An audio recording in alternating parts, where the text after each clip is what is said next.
Bonjour ou bonsoir mes amis, dépendamment de l'endroit où vous vous trouvez sur notre belle planète. Je vous souhaite la bienvenue à notre capsule de lecture « Je lis et te livre ». Nous allons embarquer dans une nouvelle aventure hebdomadaire et cette semaine, je vous la souhaite fabuleuse et merveilleuse. Que ce que vous avez dans votre cœur se réalise. Nous allons continuer avec le roman de Marie-Gabrielle Taka. Et à la dernière lecture, nous avions fait la connaissance de Myrtille, de sa mère et de sa petite sœur Sonia. Ces deux-là trouvaient que ce n'était pas normal qu'elle n'ait pas de petite amie. Mais elle avait vécu une situation 2 ans plus tôt qui lui avait fait prendre la décision de ne plus jamais se marier. Alors, on y va. Donc, 2 ans plus tôt, un soir, alors qu'elle sortait de l'école de théâtre, elle le vit devant le portail de l'entrée et lui sauta au cou. Il lui dit qu'il était venu la chercher pour la déposer chez elle et lui proposait une glace avant de rentrer, une crème molle. Quelques minutes plus tard, il se garait devant le glacier du club Prestige Les Hirondelles, aux 2 plateaux, un quartier résidentiel d'Abidjan, la capitale de la Côte d'Ivoire. Ils s'installèrent dans un box qui portait le nom de Tendre Passion. Myrtille, je suis venue te chercher parce que j'ai à te parler. Et ce que j'ai à te dire ne concerne que nous deux. Elle sentit son cœur battre un peu plus vite, ses mains tremblaient légèrement, mais suffisamment pour que Jean-Michel le remarque. Cela l'encouragea à lui dire d'un trait. Voilà. Depuis quelque temps, je me sens attirée par toi. J'ai essayé de lutter, mais je me rends compte que l'amour que j'ai pour toi est plus fort que tout, plus fort que la raison. C'est pourquoi j'ai décidé aujourd'hui de te le dire. Voilà.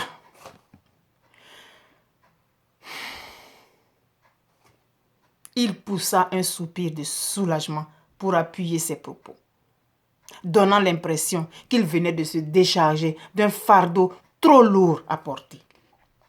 Il y eut un silence qui dura 150 ans. Puis, soudain, Myrtille se mit à rire jusqu'aux larmes.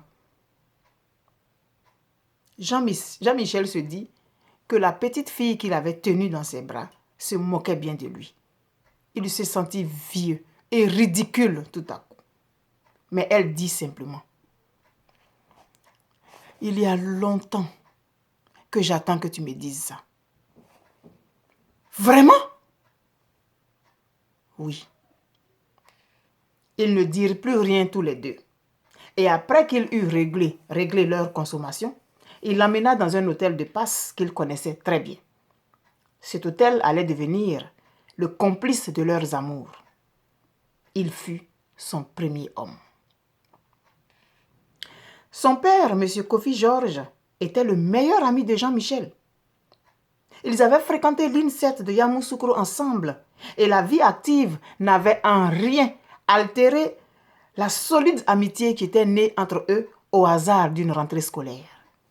C'est donc tout naturellement que les filles de M. Kofi appelaient son ami tonton, car il avait toujours été présent dans tous les moments importants de la famille. Mariage, enterrement, baptême, anniversaire. C'est ainsi qu'il est devenu l'oncle des filles. Quelques semaines plus tard, dans leur nid d'amour, il lui annonçait qu'il avait l'intention de divorcer par amour pour elle, mais qu'il n'avait pas d'argument solide pour le faire. Qu'il voulait qu'elle lui donne 2 filles et 2 garçons, ce que n'a pu faire l'autre, c'est-à-dire sa femme. Cependant, il voudrait qu'elle garde leur relation confidentielle. Ce serait leur secret à tous les deux, jusqu'à ce que sa situation se normalise. Elle ne devait même pas informer Sonia, sa petite sœur. La mère de Myrtille plaignait beaucoup Maïmouna, la femme de Jean-Michel Etienne, qui est son amie. C'est par elle qu'ils se sont connus. C'est une femme malheureuse. Je regrette tellement de l'avoir convaincue d'accepter de se mettre avec lui, disait-elle un jour, alors qu'elles épluchaient des pommes de terre, ses filles et elle. Elle n'est pas malheureuse, répondit Myrtille, pleine de fureur. Comment peut-on être la femme de tonton Jean-Michel et être malheureuse? Ma fille, ce n'est pas parce que Jean-Michel est gentil avec toi que tu vas croire qu'il est un bon mari. Je crois que je ne vois. Tu crois que je ne vois pas qu'il souffre d'avoir une femme comme elle? Comment peux-tu parler avec autant de conviction? La connais-tu? Et d'ailleurs, qui t'a donné cette information? C'est lui qui t'a dit qu'elle souffre? Je pense plutôt que c'est elle la victime et non lui. Dans tous les cas, moi, il ne peut pas me tromper avec ses airs hypocrites. Je ne l'aime pas, dit Sonia.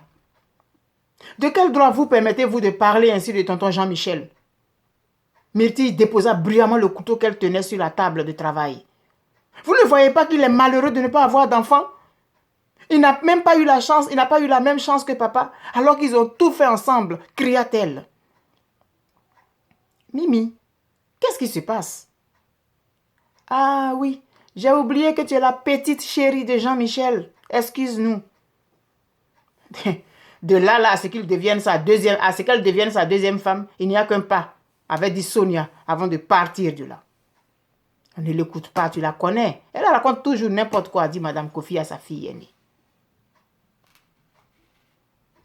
Les deux sœurs s'entendaient comme chien et chat quand il était question de Jean-Michel. Myrtille était la maîtresse de Jean-Michel depuis des mois et personne autour d'eux ne s'en était rendu compte.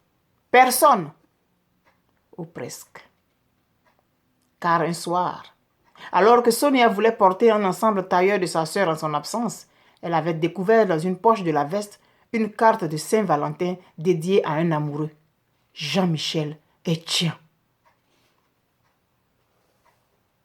Voilà ce qui met un terme à notre capsule d'aujourd'hui. Et donc, nous savons pourquoi Myrtille a décidé de ne plus jamais se marier. Elle avait une aventure avec le meilleur ami de son père, qui lui a dit qu'il est malheureux dans son couple et qu'il va divorcer pour elle. Myrtille ne supportait pas qu'on critique son homme. Elle croyait que son secret était bien gardé. Mais Sonia avait découvert quelque chose. C'est de ça que nous parlerons à la prochaine capsule. D'ici là, portez-vous bien et n'oubliez pas, jamais, jamais, jamais que je vous aime. Et n'oubliez pas non plus votre capsule Je lis et te livre. Bye.